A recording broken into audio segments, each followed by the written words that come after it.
శిఖండి ప్రతీకారం కోసం పుట్టిన యోధుడు.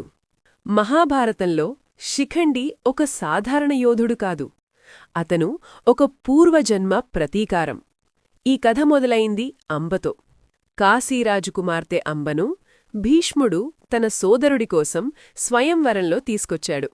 కాని అంబకు ఇప్పటికే వేరే రాజుపై ప్రేమ ఉంది. ఆ రాజు ఆమెను తిరస్కరించాడు. భీష్ముడు కూడా ఆమెను స్వీకరించలేదు, ఎందుకంటే ఆయన బ్రహ్మచర్య ప్రతిజ్ఞ చేశాడు. అలా అంబ జీవితం నాశనమైంది. ఆవేదనతో, అవమానంతో అమ్మ ఒకే సంకల్పం చేసుకుంది: భీష్ముని మరణానికి నేనే కారణమవుతాను. తపస్సు చేసి శివుని వరం పొందింది. తర్వాత జన్మలో ద్రుపదుని ఎంట పుట్టింది, శిఖండిగా. పుట్టుకతో స్త్రీగా పుట్టినా తరువాత యక్షుడి వరంతో పురుషుడిగా మారింది. కురుక్షేత్ర యుద్ధంలో శిఖండిని చూసి భీష్ముడు ఆయుధాలు ఎత్తలేదు, ఎందుకంటే ఆయనకు తెలిసింది ఇతడు అంబ పునర్జన్మ. అదే క్షణం అర్జునుడు బాణాలు వదిలాడు. అజేయుడైన భీష్ముడు పడిపోయాడు. శిఖండి కథ మనకు చెబుతోంది: అవమానం ఒక జన్మలో ముగియదు.